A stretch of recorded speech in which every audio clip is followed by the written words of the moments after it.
2025년 2월 12일 수요일 아침을 여는 생명의 큐티 시간입니다. 오늘 말씀은 요한복음 12장 1절에서 11절 말씀으로 헌신의 사람, 탐욕의 사람이라는 제목으로 함께 말씀을 나누도록 하겠습니다. 자, 오늘 말씀 들어가기 앞서서 어제 말씀 간단하게 보겠습니다. 대제사장들과 바리새인들이 공회를 열어요. 왜 열었습니까? 나사로를 살렸기 때문에 그렇습니다. 이제는 예수님이 죽은 자도 살려요. 그러니까 이제 이 바리새인들이 깜짝 놀래가지고 이제 공회를 열죠. 그래서 많은 표적을 행하는 예수님을 어떻게 할지 의논을 하죠. 자, 그때부터 예수님을 죽이기로 이제 모의를 했다, 그렇게 되어 있습니다. 자, 대제사장 가야바가 이렇게 얘기하죠.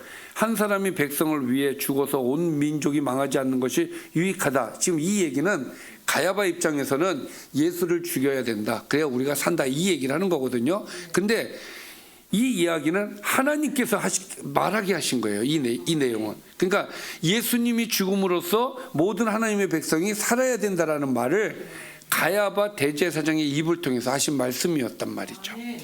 자, 이날부터 그들은 예수님을 죽이려고 모의하고 예수님은 유대인 중에 드러나지 않게 이제 조용히 다니셨다는 거죠. 그러니까 여러분, 사람을 살리는 사람이라면은 하나님의 아들인가 보다, 하나님의 아들 맞다, 이렇게 접근을 해야 되는데 어떻게 된 일인지 하나님을 믿는다고 하는 이 종교 지도자들이 왜 예수님을 몰라봤을까? 신앙은요, 잘못 엮이면은 자기 신앙이 돼버려요. 그렇게 하나님도 자기 주인도 못 알아본다니까.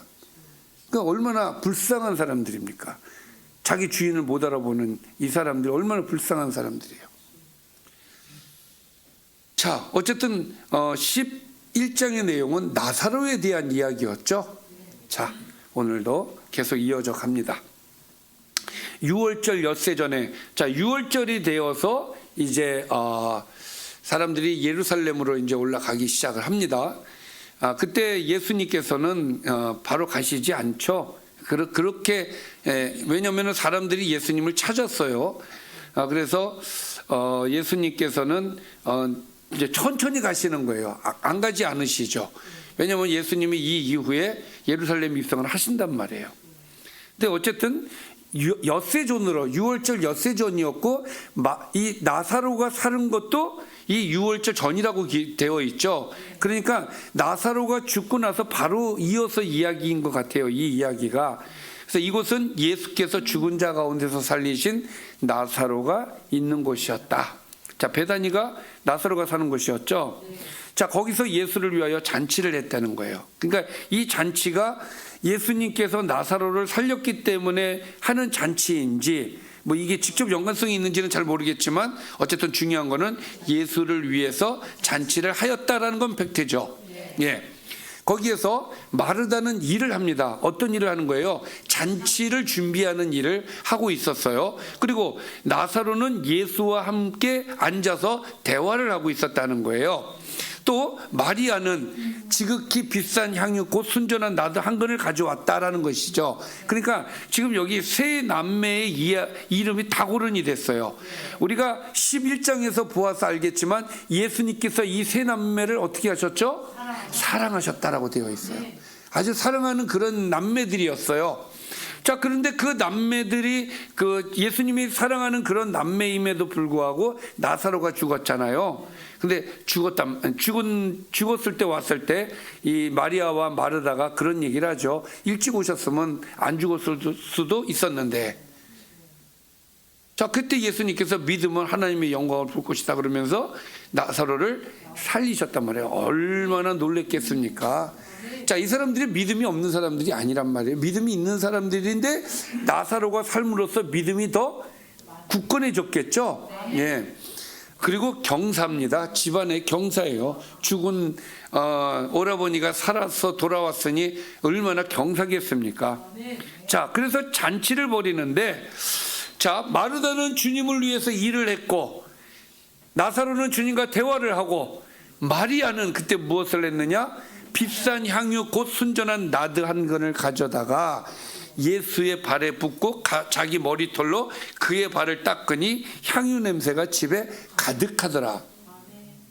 사실 우리는 여기 문화를 잘 모르기 때문에 우리 같으면 사람들이 깜짝 놀랄 거예요. 와서 발에 기름을 붓고 뭐 머리털로 하고 미쳤나 이런 생각이 들 수 있는, 그러나 이것도 여기 문화라는 게 또 있는 거란 말이죠. 근데 어찌됐든 간에 중요한 거는 여기에서 나오는 이제 말의 팩트들만 우리가 따져가면서 오늘 말씀을 좀 볼 겁니다. 중요한 거는 이 마리아가 비싼 향유를 가져왔다는 거예요. 그리고 그것을 예수님 발에 부었어요. 왜 부었는지 모르겠어요. 그리고 머리털로 닦아대는 거예요. 그러니까 발을 깨끗하게 했다라는 얘기 아니겠습니까? 그리고 향유를 얼마나 부었는지 냄새가 가득했다는 거예요. 자, 여기에서 1절, 2절, 3절에 그 마르다가 한 일, 나사로가 한 일, 마리아가 한 일이 쫙 나오죠. 자, 그 다음에 또 4절에 보니까 제자 중 하나로서 예수를 잡아줄 가룟 유다. 이번에 이제 가룟 유다 이야기입니다. 이 향유를 어찌하여 300데나리온에 팔아 가난한 자들에게 주지 아니하였느냐. 그러니까 이 향유의 값이 어느 정도인지 가룟 유다를 통해서 알 수 있게 된 거예요. 300데나리온이에요. 한 데나리온이 뭡니까? 한 일꾼의 하루 품삯이란 말이죠. 그러니까 상당히 300일, 그러니까 1년치 월급이란 말이에요, 이게. 그렇죠? 1년치 월급으로 모은 이것을 갖다가 여기다가 다 이제 붓는 거예요. 예수님한테 다 붓는 거예요. 그러니까 이 기름을 예수님 발에 왜 붓는지는 정확하게 나와 있지 않아서 잘 모르겠어요. 중요한 거는 부었다. 그리고 머리로 닦았다예요. 그러면 이 향유를 왜 부었는지, 그러니까 마리아가 어떤 마음으로 부었는지는 잘 모르겠어요. 그렇죠? 잘 몰라요. 그런데 요 다음에 예수님이 하신 말씀을 통해서 우리가 좀 알 수 있는데, 그때 가서 보고, 지금은 가룟 유다에 대한 이야기죠. 가룟 유다는 300데나리온이나 되는 이 기름을 왜 아깝게 이렇게 허비했느냐, 이 이야기를 하는 거예요. 자, 이렇게 말한 이유가 뭡니까? 가난한 자들을 생각한 이유가 아니라 그는 도둑이라 돈꾀를 먹고 거기 넣는 것을 훔쳐가기 위해서, 저거 아깝다, 돈으로 바쳤으면 뭔가 좀 삥땅을 좀 했을 텐데, 그 얘기란 말이죠.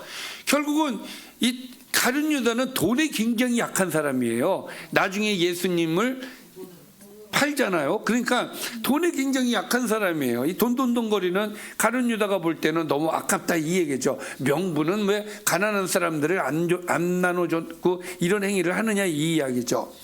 자, 그런데 그러면 이 사건의 이야기를 요한은 왜 얘기를 하고 있느냐, 이 얘기예요.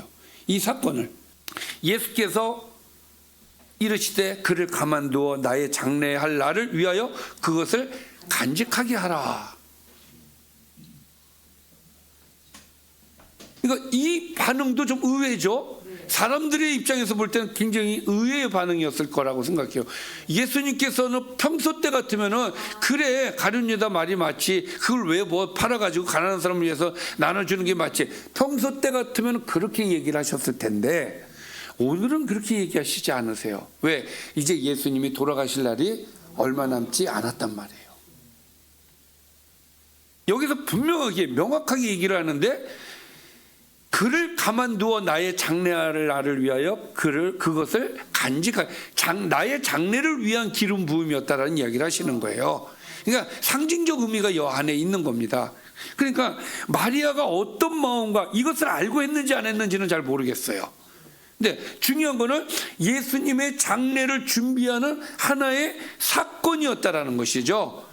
그래서 이야기를 하시는 거예요. 가난한 자들은 항상 너희와 함께 있지만 나는 항상 있지 않다. 나는 이제 간다. 그 말씀을 하시는 거예요. 그러니까 이 사건을 통해서 우리가 생각해 볼 수 있는 거, 그러니까 마리아는 어떤 마음으로 이 비싼 향유를 예수님께 부었을까? 뭐 아까 나온 이야기 중에 고마워서. 아니, 근데 아무리 고마워도, 그러면 고마우면은 돈을 갖다 준다든지, 뭐 황금을 갖다 준다든지, 뭐 좋은 뭘 갖다 주는 게 낫지, 이걸 왜 발에 붓느냐, 이 이야기예요. 그렇지 않나요?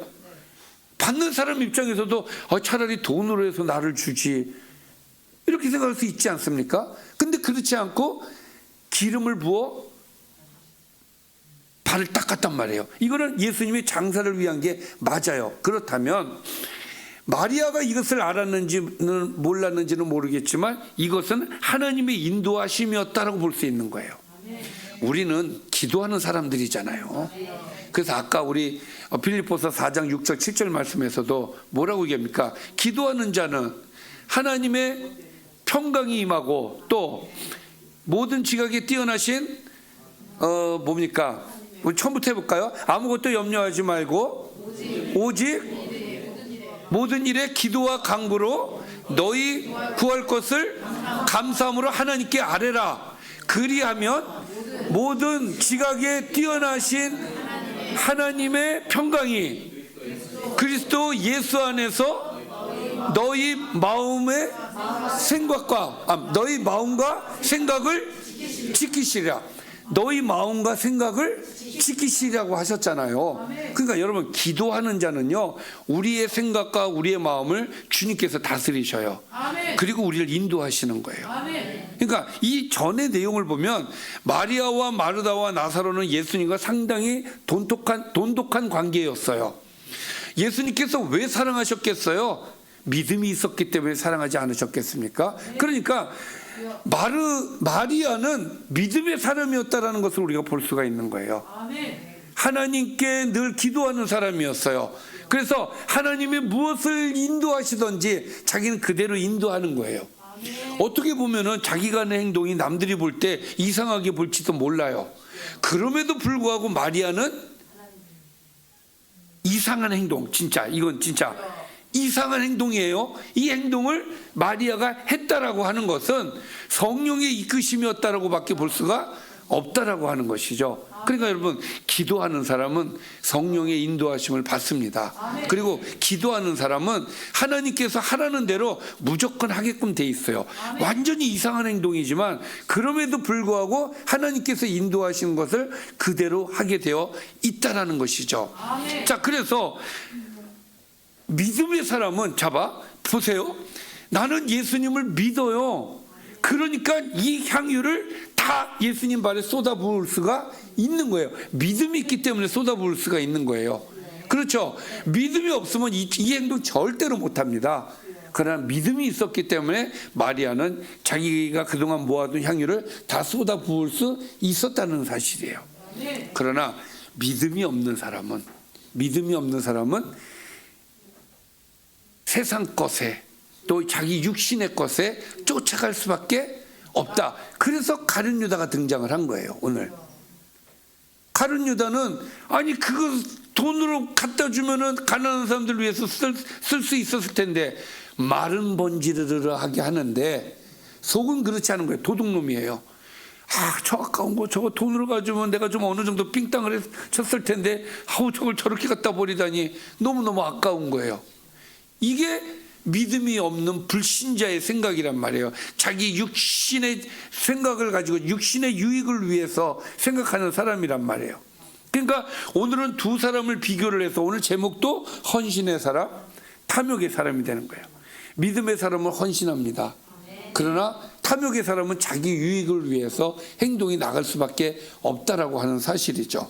그래서 이런 반응이 나오는 거예요. 자, 그리고 유대인의 큰 무리가 예수께서 여기 계신 줄 알고 오니 이는 예수만 보기 위함이 아니요 죽은 자 가운데서 살리신 나사로도 보려 함이로라. 사람들이 베다니에 오기 시작을 했어요. 왜? 예수님도 보고 나사로도 보고. 왜? 나사로가 죽었는데 다시 살아났다고 하니까 신기하지 않습니까? 가서 보고 싶은 거예요. 그래서 왔다는 이야기죠. 자, 이렇게 마리아는 믿음의 사람으로서 주님께 헌신하는 모습을 보였다면은, 자, 그 다음 또 대제사장들의 이야기입니다. 대제사장들이 나사로까지 이번엔 죽이려고 해요. 어떻게 생각이 자꾸 이렇게 가죠? 정말 이 사람들 기도하는 사람들 맞습니까? 하나님께 제사하는 사람들 맞습니까? 도무지 이해가 안 가요. 나사로까지 죽이려고 하는 거예요. 종교가 타락하면 이렇게 되는 거예요. 우리 기도할 때요, 하나님 우리 기독교가 타락하지 않게 해달라고 먼저 기도해야 됩니다. 기독교가 타락하니까 힘도 못 쓰고 할 말도 못하고 지금 우리나라를 보세요. 얼마나 형편없는 교회가 되어버렸습니까? 존경받지 않는 교회가 되어버렸어요. 왜 그렇습니까? 믿음보다 이념이 앞섰기 때문에 그래요. 교회가 아주 잘못하는 거예요. 하나님 앞에는 이념보다 믿음이 먼저 앞서야 될 줄 믿습니다. 나사로 때문에 많은 유대인이 가서 예수를 믿었다는 거예요. 나사로를 왜 죽이려고 했어요? 나사로 때문에 예수를 더 믿게 되었단 말이에요. 나사로가 진짜 살아났네? 진짜 예수님이 살렸어? 이야, 예수님은 하나님의 아들이구나. 그리고 믿는 겁니다. 아니, 이렇게 쉬운 것을 왜 대제사장들과 제사장들은 이것을 믿지 못하고 참 이해가 안 가죠? 그런 측면에서 보면 우리는 하나님께 감사하다. 우리는 믿지 않습니까? 자, 오늘 말씀 여기까지입니다. 오늘 말씀 정리해 보겠습니다. 6월절 엿새 전에 예수님을 위해 잔치할 때 마리아가 값진 향유를 예수님 발에 붓고 자기 머리털로 닦습니다. 그때 가룟 유다는 향유를 팔아 가난한 자들에게 주지 않았다고 비난을 하지요. 그러나 예수님께서는 자신의 장래를 위한 일이라 하시면서 가난한 자들처럼 자신이 항상 있지 아니할 것이라고 말씀을 하면서 마리아를 칭찬하셨습니다. 믿음의 사람은요, 칭찬받게 되어 있습니다. 예수님께서 흡족해 하셨을 거예요. 그 헌신에 흡족해 하셨을 겁니다. 저와 여러분은 마리아와 같은 헌신의 사람이 되기를 바랍니다. 마리아와 같이 하나님 앞에 모든 걸 내놓을 수 있는, 그래서 예수님이 기뻐하시는, 잘했다, 지금 마리아는 나를 위해서 이렇게 하는 거야, 이렇게 인정받는 저와 여러분이 되어야 되지 않겠습니까? 항상 하나님의 뜻이 어디 있는지 우리가 잘 헤아려서 기도와 간구로 하나님 앞에 나아가면 하나님께서 우리에게 깨닫게 해주실 줄 믿고, 또 우리는 순종하면 하나님께서 영광을 받으실 줄 믿습니다. 기도하겠습니다. 살아계신 아버지, 감사합니다. 오늘도 마리아를 통해서 우리에게 귀한 은혜의 말씀을 주시니 감사합니다. 마리아와 같은 믿음의 사람이 될 수 있도록 인도하여 주옵소서. 예수님의 이름으로 기도드리옵나이다. 아멘.